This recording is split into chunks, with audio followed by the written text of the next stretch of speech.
friends, and welcome back to my channel. My name is Jamie, and today we are celebrating Black History Month, which is of course February, but here on this channel we read Black authors every year, all year round, all the time, and I want to celebrate Black History Month by telling you some of my favorite Black authors. But before I get into that, I do want to make sure that I get this very important announcement out. Myself and Caitlin Bandy at Bandy's Books host a book club together called the BACKLIST Book Club, where we read books that are over 5 years old. So we get to all of those backlist books that we have always been meaning to read, but we haven't been able to get to.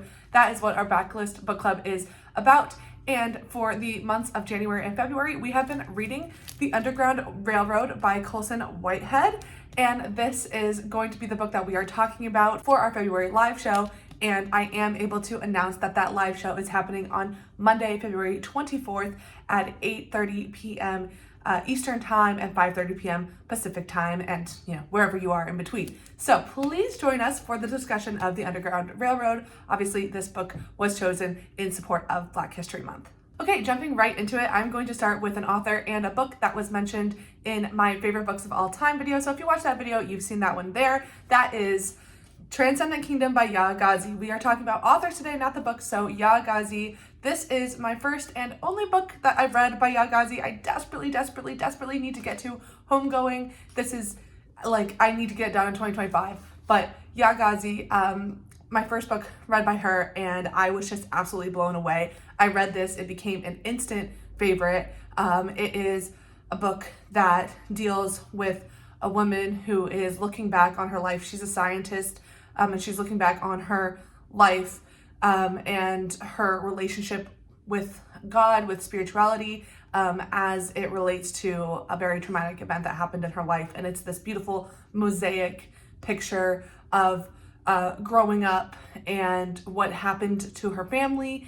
And it is just a really powerful story that I just found so beautiful. The prose is amazing. Obviously, if you've been on my channel at all before, I am really big into prose and writing style, and that is really the highlight of this book for me, was Yaa Gyasi's writing style, the way that she crafted this beautifully structured story, and I was just so instantly blown away. This is a fantastic book, and I highly recommend it, and yeah, I will absolutely need to be reading more because she was an instant favorite. Next up, we have Nana Kwame Adjei-Brenyah. I have read 2 books by this author. One of them, Chain Gang All-Stars, being, oh my gosh, just like, it was my favorite book of the year I read it in, which was 2023, and it is a book that I just never stop thinking about. I'm constantly recommending it. If you haven't read Chain Gang All-Stars, I mean, like, drop everything and read it, because this book is unbelievably good. Chain Gang All-Stars is a death game media piece, and it follows imprisoned people and serving a life sentence, and they have the option to play in this death match where if they win, they earn their freedom, but of course they could be killed in the process. But really the crux of this book is a satire on American culture, capitalism. They turned this death match into a TV show, so it does have a lot of kind of Hunger Games essence to it, but it's not written in the same way that Hunger Games is written. It's not meant to be this necessarily action thriller, although there is a lot of action and some very thrilling moments. This is largely written as cultural criticism, and it deals with everything from the American prison system to capitalism to consumerism to media to protests. I mean, there's just everything in here, and it is masterfully done.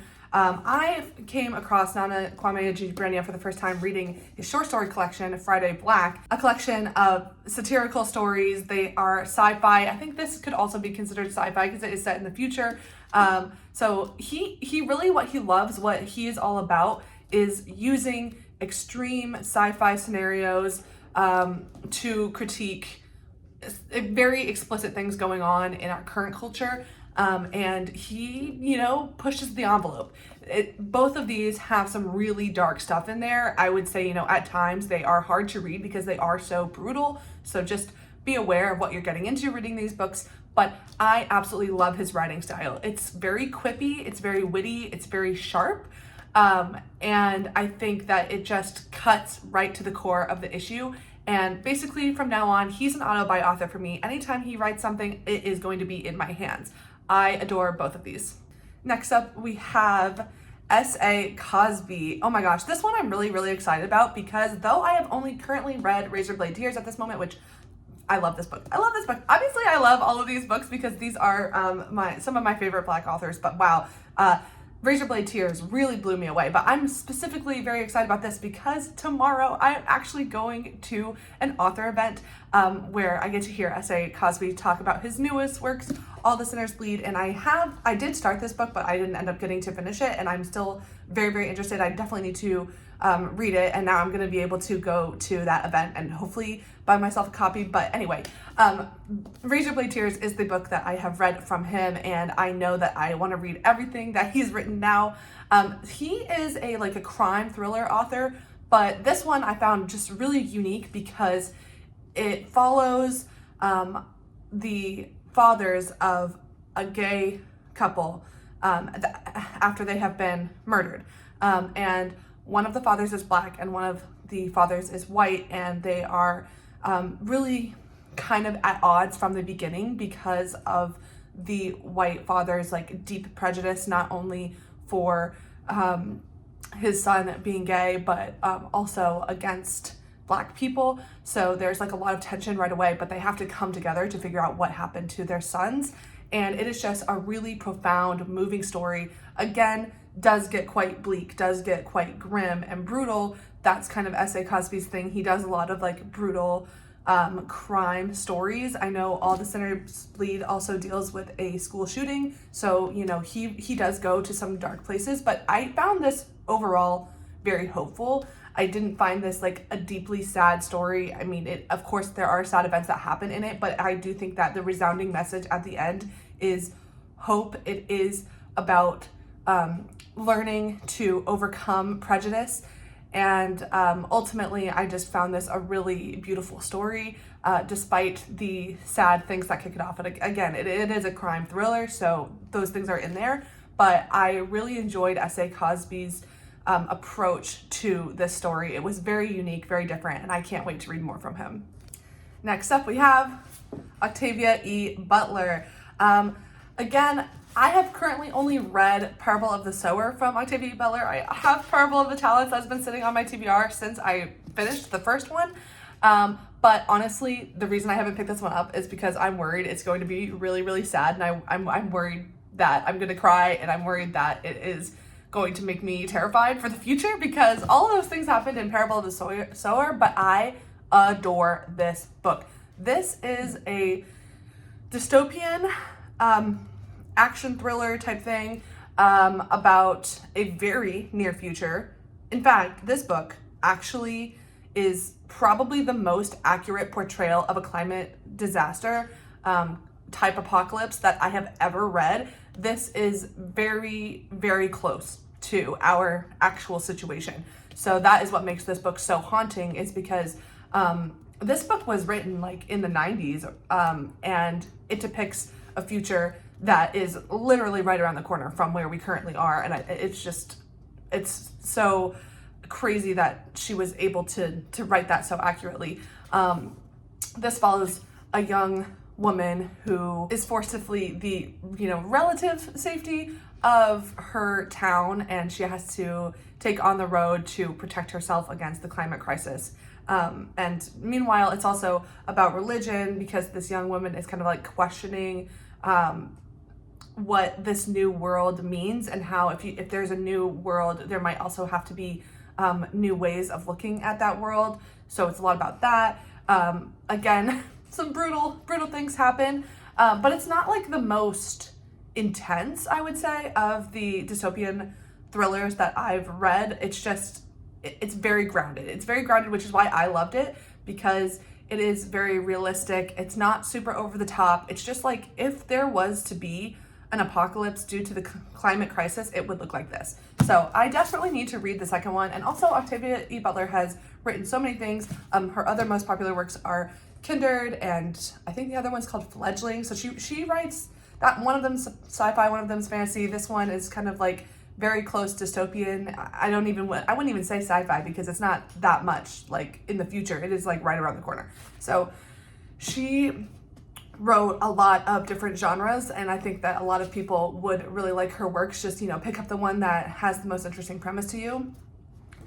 Unfortunately, she did pass away before being able to complete, this was supposed to be a trilogy, so she never did get to write the ending, but I need to read this one really, really bad. Next up we have Kylie Reid. Okay, Kylie Reid, so a bit different. All the other previous books that I've mentioned, aside from Transcendent Kingdom, have been pretty brutal. I'm not gonna lie, have some pretty dark elements to them. Kylie Reid, she is a literary fiction, contemporary fiction author, and she kind of took the world by storm with her debut novel, Such a Fun Age, and her follow-up, Come and Get It, I admit had some mixed reviews, but personally I loved it. Kylie Reid is an auto-buy author for me. I will pick up anything she ever writes because I think she is fantastic. I think the main thing that sets Kylie Reid apart for me is that I just feel like she has her finger on the pulse of the culture. Both of these books really deal with a very nuanced and kind of like insular look at race relations and kind of our contemporary, the way that we talk about race, the way that we approach race, how it's changed in years, and it really gets into the like nitty gritty nuances of all the various ways that race is being discussed and how it presents in our actual day-to-day lives. So in Such a Fun Age, we follow a wealthy white woman who hires a young Black woman to be her nanny, essentially. And an incident that is right at the front of the book kind of kicks off this like larger discussion about race and about their relationship. And Kylie Reid writes from both of the perspectives in the story. And I think she does just a fantastic job of really understanding the characters and kind of giving a very fleshed out perspective of both sides of the issue. I wouldn't say sides, but just like how each of the characters are viewing the situation. And that means that the characters are not always like perfectly likable, but that's completely the point, is that she really is breaking down this large issue and just examining it from all sides. And then in Come and Get It, we are dealing with a lot is going on in this one. We have a Black professor who becomes kind of enamored with a student. So there is kind of a relationship going on there. And then also that student, she's like an RA in a dorm. And we also experience the students that are in her, like under her watch, I guess. I know a lot of people had issues with this one, and I do get like the criticisms, but I don't agree. I do not agree with the criticisms against this book. It's true that like plot wise, it has virtually no plot, and it's a little bit odd. Definitely it's different than Such a Fun Age. This has a very propulsive plot. It has a very specific inciting incident that the entire book kind of just revolves around and branches out from, and it's very clear what the plot is here. This one is much more meandering. It's much more kind of just like philosophical, like we're just thinking about things, and there is a little bit of a plot, but definitely not as much as Such a Fun Age. But regardless, I just feel that again, Kylie Reid just really gets who these people are.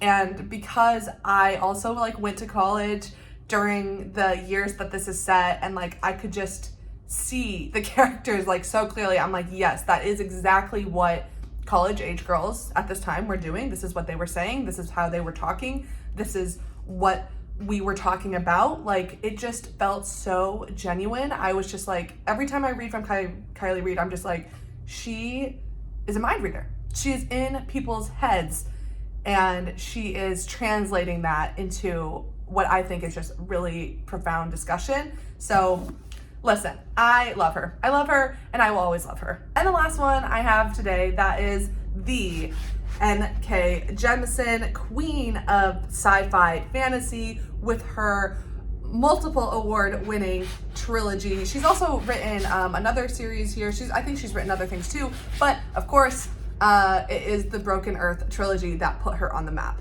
Now, I'm going to be honest, I have only read the first one, and I did really, really enjoy it.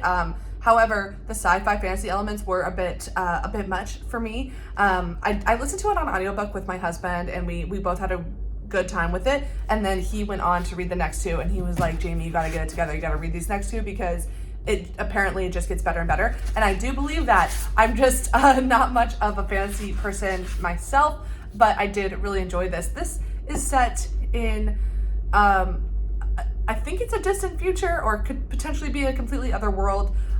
There's some situations going on where the world every like so often kind of gets hit with this massive natural catastrophe, and it sends the world into like a decades long like period of just chaos and like limited resources and things like that. And we follow one woman as the world is on the brink of this disaster, and she is looking for her daughter in the midst of this. And again, there's so much like heavy sci-fi in here that like I'm not even gonna be able to properly explain what happened, because honestly, like when I think back of this book, I don't remember a ton of the sci-fi elements. Again, I was listening on audio. I probably need to reread it to have a better grasp of those sci-fi fantasy elements, but I remember mostly the protagonist. I remember our character. I remember her relationships, what she's dealing with. I remember her inner conflict, her inner voice. Those are the things I remember about this book and N.K. Jemisin's writing. And again, my husband tells me that the next two get even more interesting and specific and all of that. So I think if you love sci-fi fantasy and you haven't read that's crazy. That's crazy, and you should put it on your list immediately. I desperately need to get to the next two. As you can tell, I'm not very good about finishing series. It's actually like one of my big weaknesses as a reader, is that I pretty much exclusively read standalones. So I'm really not good about getting to sequels, but I had to mention N.K. Jemisin, of course, because she is the queen of sci-fi fantasy. That's all the authors that I have for you today. Of course, I'm very excited to just continue to expand my knowledge of Black authors, to read more from them, to find new Black authors that I love. I mean, I have several on my list to read in 2025, including I have Tiana Reeve-Dew with The Reformatory here. I've never read from her before, but I have heard nothing but amazing things from this book. Honestly, the reason I haven't picked it up yet is because I know it's going to be so sad. I know I'm going to cry, and I just need to find the place to be ready for that. But this is definitely what I'm looking forward to. I'm also very much looking forward to reading my first James Baldwin this year at some point. That is a goal for me for 2025. And of course, just continuing to expand my knowledge and breadth of Black authors. So that is all I have for you today. Please let me know down in the comments below. Have you read any of these books, or are you going to pick any of these up because of my brief review here? And let me know who are some of your favorite Black authors. I would love to add more to my collection. Again, happy Black History Month. Thank you so much for being here. I hope you have a wonderful rest of your day, week, month, and year, and I will see you back here next time. Thanks so much. Bye.